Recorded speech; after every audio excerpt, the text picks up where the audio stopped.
Hi everyone, welcome back.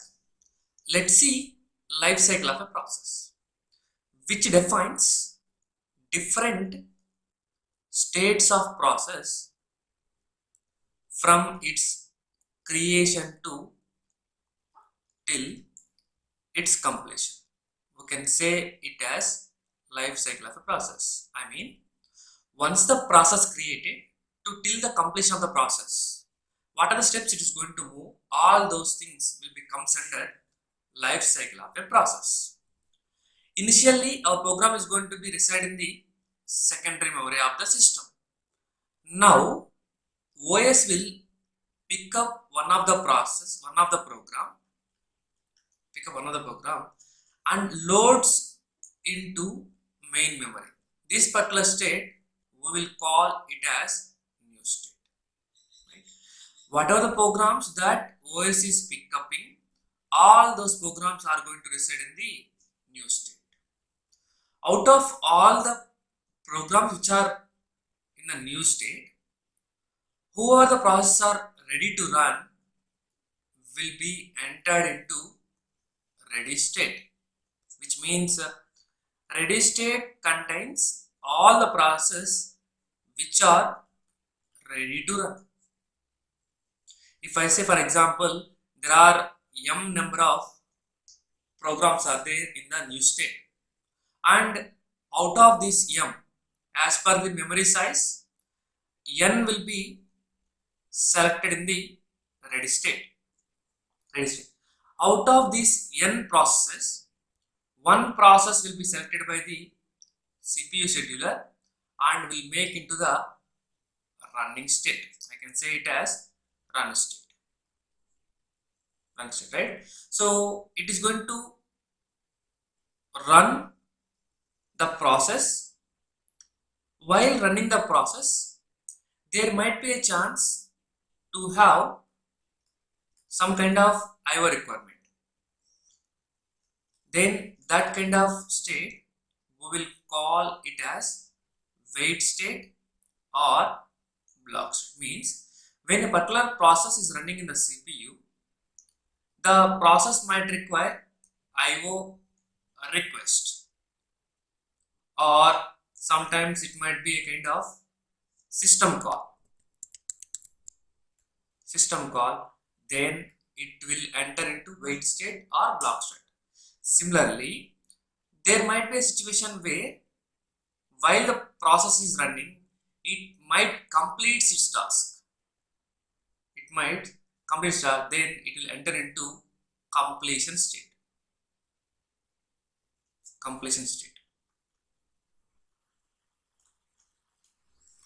Right? So completion state will contains the completed process. Whereas in wait or block, until the IO operation is done, it is going to be in the wait or block state. Right? So here completed can be either voluntarily completed or it might be terminated by the CPU. Right? Now, once it is in the wait or block state, if IO request is satisfied, IO is complete, then where it will move? It will move to the ready state or it will move to the running state? Just guess it. It always goes to ready state, because I cannot able to directly jump myself into the running state, because always only one particular process is going to be run in the running state. Right? If you want to run again, I have to, once I complete my IO operation, I have to get back to the ready state only. Right? So this is what we can say it as life cycle of a process. Right? So guys, in general, if you take multi-programming environment, the process can be, I can say, process can be executed voluntarily or process can be terminated by someone. Terminated by someone means process can be non-preempted or a process can be preempted. Right? Non-preempted means there is no force from the external side. Just voluntarily I will come out from the CPU. How can we come out voluntarily? There might be two chances, guys. One will be I myself completed my task and coming out of my CPU. Or the second chance might be there might be an IO request,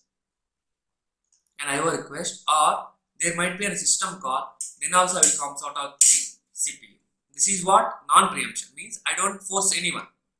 Whereas coming to preempted process, definitely there will be external force, means somebody will force me to throw out from the CPU. We can call it as preemptive process, right? In general, the preemption can be happened in the basis of time quantum, right? Once a particular time is completed, see for example, I have allocated for process P1 2 nanoseconds. Means after completion of 2 nanoseconds, definitely it has to come out of the CPU. That is what we can say it as time quantum. Time quantum is 2 nanoseconds. Or if some higher priority process is arrived, then also I have to come out from the CPU. Like that, there will be definitely some external factors which I need to come out. I need to come out definitely. That is what preempted process is. Okay, so here in this particular life cycle of the process, is there any forcefully coming out of the CPU? Any kind of thing have you observed? No, right? It is because once it is running. If we got any kind of IO request, I will come out to the wait or block state. If it completes it, then I will come to the completion state. There is no forceful. So this one I can call it as life cycle of non-preemptive process.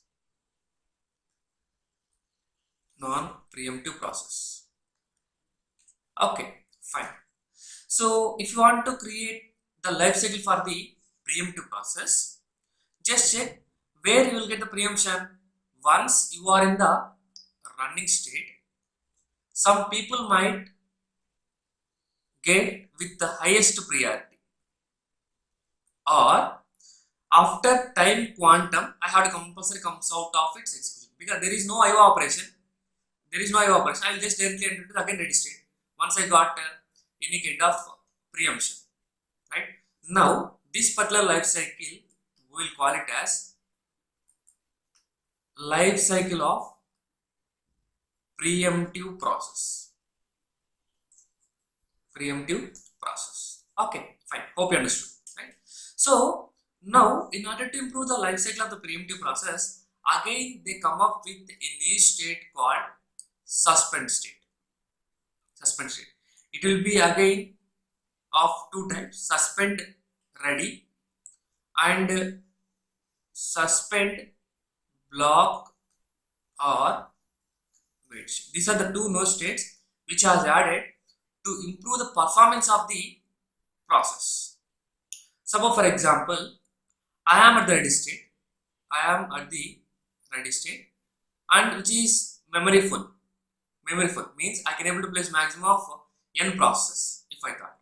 And there is a new process which has arrived to enter into the ready state, so that it will get a chance to execute. And you know it is already filled, there is no group. Then what the operating system will do now? Operating system will suspend the one of the process which is inactive. Then that particular process will be entered into suspend ready state. Once if there is any place in the ready state, then again it will be resume back and will enter into the ready state. Okay, similarly suspend block or wait state. When it is going to happen? When a process is in IO operation, it is in the wait state, and that IO operation is continuously, and there is a new IO request came, and there is no place to place in the waiter blockchain. Then what it is going to do now? It is going to suspend it, and it will enter into the suspend wait or block state. So for example, if it completed its IO task, when it is suspended, it completed its IO task, then it will be in the ready state, right? Then I can say that when IO is completed, but it is in suspend state only, then it will move to the suspend ready state. So for example, if it needs to get back, the operating system can resume based on various kind of factors. Now this particular thing, we call it as life cycle of preemptive process with improved performance. Hope you understood this one clearly, guys, right? So guys, if you observe flat, can I call this as a DFA, deterministic finite automata? Yes, but I cannot call non-deterministic finite automata. The reason is, in DFA, if you look into a particular state, it will move to only one state. Whereas coming to NFA, from a particular state, I can move to n number of states on a particular transition. See, this one I can call it as a transition. So, which I can say that running state, a process which is in running state, transition from running state to completion state, right? Based on this one, what are the various kind of operations that we can do on a particular process? Can you guess it? One will be creating a new process. I can able to create the new process.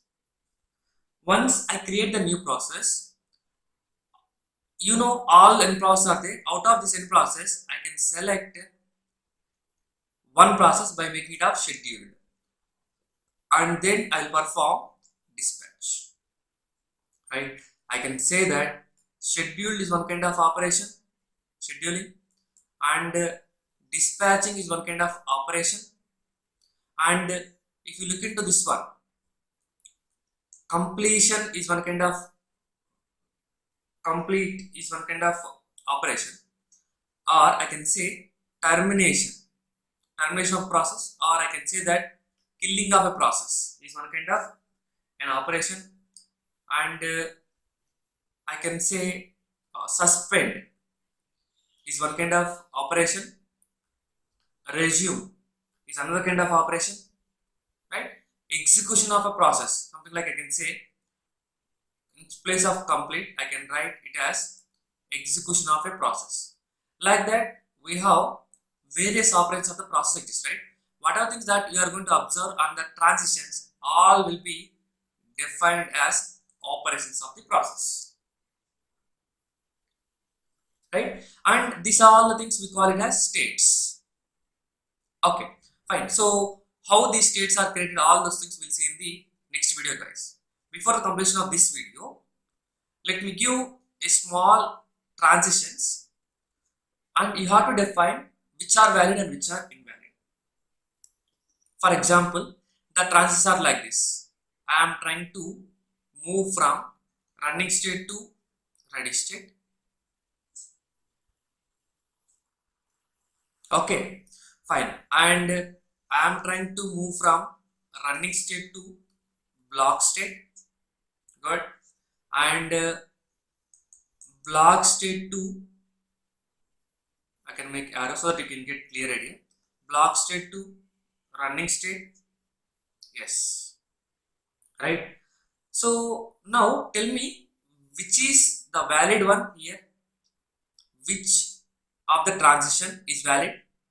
Yes, generally when you will get running state to ready state, observe running, I am in the running state, it will move to the ready state. When you are going to get, when there might be a chance to perform timeout.